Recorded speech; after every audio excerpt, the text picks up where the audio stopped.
አክብሮታዊ ሰላምታችን በያላችሁበት ይድረስ። የተወደዳችሁ የኢትዮታር ዜና ቤተሰቦች ወቅታዊ እውነተኛና ሚዛናዊ መረጃዎችን ወደ እናንተ የሚያደርሰው የኢትዮታር ዜና ዕለታዊ ዘገባዎችን ማቅረብ ጀመረ። ለሀገራዊና ለዓለም አቀፋዊ መረጃዎች ቅርብ ለመሆን አሁን ቻናላችንን ሰብስክራይብ ያድርጉ። የደወል ምልክቷን በመጫን በየሰዓቱ የሚወጡ መረጃዎችን በፍጥነት ያገኙ። የዕለቱ አበይት ነጥቦችን በቅድሚያ እንመልከት። በአማራ ክልል አብዛኞቹ አካባቢዎች በከባድ መሳሪያ የታገዘ ውጊያ ሲደረግ መዋሉና በዋና ዋና ከተሞች ፍንዳታዎች ማጋጠማቸው ተገለጸ። በምርጫ ቦርድ በአማራ ክልል እና በኦሮሚያ ክልሎች በተወሰኑ ጣቢያዎች ላይ ምርጫ መቋረጡን ማሳወቁን የፋኖ ኃይሎች ምርጫውን ሙሉ በሙሉ ከሽፏል ማለታቸው ተገለጸ። የብልጽግና ከፍተኛ ባለስልጣናት በምርጫው ዕለት ያደረጋቸውና አነጋጋሪነታቸው የቀጠለ አስገራሚ ንግግሮችን የሚዲያ ዘገባዎችን እንመለከታለን። የዶክተር ደብረጽዮን ገብረ ሚካኤል አስተዳደር በትግራይ ክልል አዲስ የካቢኔ አባላት ሹመትን ማጽደቁ ተሰማ። በመጨረሻው በኢራንና በአሜሪካ መካከል የሚደረገውን ድርድር በጊዜያዊነት መቋረጡን የዶናልድ ትራምፕ ምላሽ አስታወቀ። አሁን ወደ ዝርዝር መረጃዎች እናልፋለን። በአማራ ክልል አብዛኞቹ አካባቢዎች በከባድ መሳሪያ የታገዘ ውጊያ ሲደረግ ውሏል። በዋና ዋና ከተሞች ፍንዳታዎች ያጋጠሙ ሲሆን በርካታ የመንግስት ወታደሮችን መማረካቸው ታውቋል። የምርጫ ቦርድ በአማራ ክልልና በኦሮሚያ ክልሎች በመቶዎች በሚቆጠሩ ጣቢያዎች ላይ ምርጫ መቋረጡን በይፋ አሳውቋል። የፋኖ ኃይሎች እንደሚሉት ምርጫ የተባለው ድግስ ከሽፏል ሲሉ ብልጽግናን በአንጻሩ በየጣቢያው አስመረጡ ብለዋል። ክልሉ በዕለቱ ባለፉት የጦርነት ዓመታት ከታዩት ሁሉ በስፋቱም ሁሉንም አካባቢዎች ያደረሰ በከባድ ጦር መሳሪያ የታገዘና በርካታ ሰብአዊና ቁሳዊ ጉዳት ያስከተለ ውሎ ማስተናገዱ ተገልጿል። ርዕሰ መዲናዋ ባህር ዳርን ጨምሮ ትልልቅ ከተሞች እንቅስቃሴዎች ተገድበው የዋለ ሲሆን ሀገር አቋራጭ የትራንስፖርት እንቅስቃሴዎች በሙሉ ቆመዋል።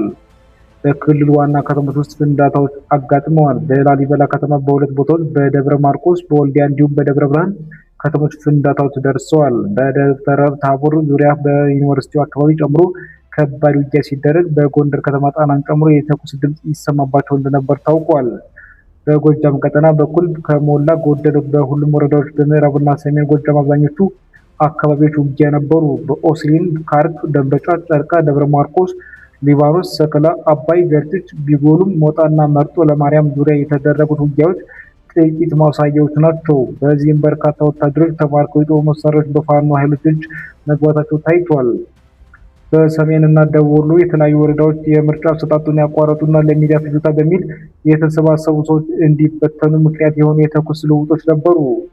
ግዴን፣ መቄት፣ ጋዚቤላ እና ቆቦ አካባቢ ለዚህ ምሳሌ ይሆናሉ። የምርጫ ቦርድ ኃላፊዎች በሰጡት መግለጫ በጸጥታ ምክንያት ያልተከፈቱና ድምፅ አሰጣጥ ሂደቱ የተቋረጠባቸው ምርጫ ጣቢያዎች አሉን። በኩታበር፣ በቁርሳና በሌሎችም የኦሮሚያና የአማራ በተወሰኑ ምርጫ ክልሎች ከተጀመረ በኋላ በጸጥታ ችግር ሂደቱ ተቋርጧል ብለዋል።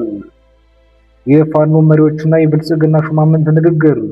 የፋኖ ኃይሎች ምርጫውን ማክሸፋቸውን ገልጸው መግለጫ አውጥተዋል። የፋኖ መሪ ዘመነ ካሴ በሰጡት መግለጫ የአማራና የኦሮሞ ሕዝብን በእሳት እየጠበሰ የሚገኘው የሌሎችን ክልሎች ሕዝባቸው ያፈነው ይፋ አገዛዝ ያደረገው የይስሙላ ምርጫ ሙሉ በሙሉ ከሽፏል። የሕዝባችን ነቅቶ በመጠበቅና የፋኖ ብርቱካን አንድ ክንድ አገዛዙ ያቀረውን የፖለቲካ ትርፍ መና አስቀርቶታል። አብይ አህመድን ይህን ምርጫ ተጠቅሞ ባለፉት ዓመታት ተመርጫለሁ የሚል የሐሰት ካባ ለመልበስ የነበረው ተስፋ በኗል። ይህ ድል የትግላችን የበላይነት ያረጋገጠ ሆኗል ብለዋል። የፋኖ ኃይሎች ምርጫውን ምክንያት በማድረግ በህዝብ እንቅስቃሴ ላይ ጥለውት የነበሩን ገደባ ማንሳታቸውን አስታውቀዋል። በሌላ በኩል የብልጽግና ሹማምንት በምርጫው ዕለት ያደረጋቸው ንግግሮች እያነጋገሩ ነው። ጠቅላይ ሚኒስትሩና አቶ ሽመልስ አብዲሳ ህዝቡ ድምፅ እንዳይሰጥ ታሪካዊ ጠላቶች በተሸጡ ሰዎች አማካይነት ሊያደናቅፉን በስፋት ተረባረቡን፣ ፕሮፓጋንዳ ሰሩብን ብለዋል። ምክትል ጠቅላይ ሚኒስትር አቶ ተመስገን ጥሩነህ በበኩላቸው አሳዛኝና መነጋገሪያ የሆነ መግለጫ ሰጥተዋል። በሰሜን ሸዋ ዞን ልጃቸው በሞት የተለዩዋቸው ቤተሰቦች አስከሬን በቤት ውስጥ አስቀምጠው 7 የቤተሰብ አባላት በማለዳ ወደ ምርጫ ጣቢያ መርተው ድምፅ መስጠታቸውን በመጥቀስ የህዝቡን አስከሬን ሁሉ እየጣለ መረጠን ሲሉ ገልጸዋል። አቶ ተጋኘው ተሻገር ደግሞ በጎንደር ላይ ተቀምጠው የተናገሩት የውጭ ሚዲያዎች ዘመቻ በተመለከተ ሲሆን የተቀናጨ የውጭ ሚዲያ ዘመቻ ሳይበግረን ተመረጥን ብለዋል። ታየ አጽቀሥላሴ በበኩላቸው ድግሳቸው በዲሞክራሲ የተሻሉ ዓላማ መመዘኛን ሙሉ በሙሉ የሚያሟላ እንዳልሆነ የሚጠቁሙ ማብራሪያ በእንግሊዝኛ ሲያቀርቡ ተደምጠዋል። የሚዲያ እገዳዎች፣ አስገራሚ ብልጽግና ስክሪፕቶች።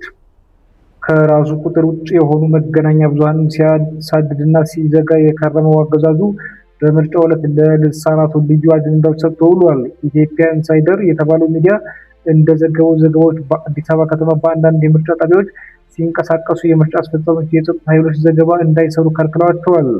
አዲስ ስታንዳርድ የተባለው ጋዜጣም የመስክ ዘገባ ለማቅረጽ ዝግጅት አድርጎ የነበረ ቢሆንም የኢትዮጵያ መገናኛ ብዙሃን ባለስልጣን የድርጅቱ የምዝገባና ምስክር ወረቀት መሰረዙን ተከትሎ ምርጫ ቦርዱ ለጋዜጠኞችና ለካሜራ ባለሙያዎች ፈቃድ መከልከሉን አሳውቋል። ሪፖርተር ጋዜጣ በበኩሉ በአዲስ አበባ በተለያዩ የምርጫ ጣቢያዎች በርካታ ሰዎች የምርጫ ካርድ ይዘው ቢመጡም ስማቸውን በመመዝገብ ላይ ባለመኖሩ ምክንያት ሳይመርጡ ወደ ቤታቸው መመለሳቸው ተዘግቧል። ይሁን እንጂ የብልጽግና ልሳናት የነበሩ ዘገባዎች የብዙዎች ትዝብትና ትችት እያስተናገዱ ነው። ምጥ የመጣበት እናት ከሕክምና ቤት ይልቅ ድምፅ ለመስጠት ምርጫ ጣቢያ ውሰዱኝ ብላ በአምቡላንስ ተገኝታ ድምፅ ሰጠች የሚሉ እንዲሁም ከወለደች ከ2 ሰዓታት በኋላ ምርጫ ጣቢያ ተገኝታ ድምፅ ሰጠች፣ ከዛም የወለደችውን ልጇን ምርጫ አለችው የሚሉ የብሔራዊ ቴሌቪዥን ጣቢያው ዘገባዎች የምርጫውን ተውኔት ሲያጅቡ ውለዋል። የዶክተር ደብረጽዮን አዲስ የካቢኔና የሹመት ማጽደቅ። ወደ ትግራይ ክልል ስንዞር የዶክተር ደብረጽዮን ገብረ ሚካኤል አስተዳደር አዲስ ካቢኔና ማጽደቁን አሳውቋል። ከጦርነቱ በፊት ተቋቋሙ የነበረው በቅርቡ ወደ ስራ የተመለሰው የትግራይ ክልል ምክር ቤት የቀረቡለትን የአዲስ ካቢኔ አባላት፣ የዞኑ አስተዳዳሪዎችና የጠቅላይ ፍርድ ቤት ፕሬዝዳንት ሹመት አጽድቋል። በዚህ መሰረት የህወሓት ምክትል ሊቀመንበር አቶ አማኑኤል አሰፋ የክልሉ ምክትል ፕሬዝዳንት የፍትህ ቢሮ ኃላፊ ሆነው ተሹመዋል። አቶ አለም ገብረ መድህን የከተማዋ ልማትና ኮንስትራክሽን ቢሮ ኃላፊ፣ አቶ ዶሪ አስግዶ ደግሞ የባህልና ቱሪዝም ቢሮ ኃላፊ ሆነው ተሰይመዋል። በካቢኔው ሹመት ውስጥ 70 በመቶ ያህሉ አባላት ከህወሓት የተወጣጡ ሲሆን 30 በመቶቹ ደግሞ ከተቃዋሚ ፓርቲዎችና ከምሁራን የተወጣጡ መሆናቸው በዘገባው ተመልክቷል። በተጨማሪም በተለያዩ ዞኖች አዳዲስ ዋና አስተዳዳሪዎች ተሹመዋል። ህወሓት በውስጡ የነበሩ የአመለካከትና የአሰራር ጉድለቶች ያለ አንዳች ርህራሄ መገምገሙንና በከፍተኛ አመራሮች ላይ ጠንካራ የዲስፕሊን እርምጃዎችን መውሰዱን፣ የተወሰኑትን ቢሆን በከባድ ማስጠንቀቂያ ከማዕከላዊ ኮሚቴ ማሰናበቱን ገልጿል። በመጨረሻም በዓለም አቀፍ ዜና ኢራን ከአሜሪካ ጋር በአደራዳሪዎቹ አማካኝነት የምታደርገውን የሰላም ድርድር በጊዜያዊነት ማቋረጧን አስታውቃለች። የኢራን መንግስታዊ ለዚህ ውሳኔ ዋነኛ ምክንያት እስራኤል በሊባኖስና በቤይሩት የምታደርገውን ወታደራዊ ጥቃት አጠናክራ መቀጠሏ እንደሆነ ጥቃቱ ሙሉ በሙሉ መቆም እንዳለበት በቅድመ ሁኔታ አስቀምጠዋል።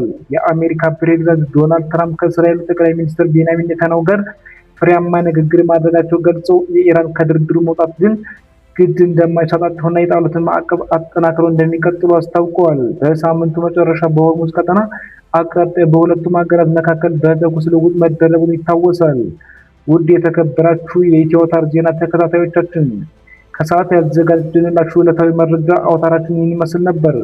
ባቀረብናቸው መረጃዎች ላይ ያላችሁን አስተያየት በኮሜንት መስጫው ላይ ያካፍሉን። ለቻናላችን አዲስ ሲሆናችሁ ወገኖች ሰብስክራይብ ማድረጋችሁ እንዳትረሱ። በሚቀጥለው የዜና ሰዓት እስከምንገናኝ ቸር ያሰማን።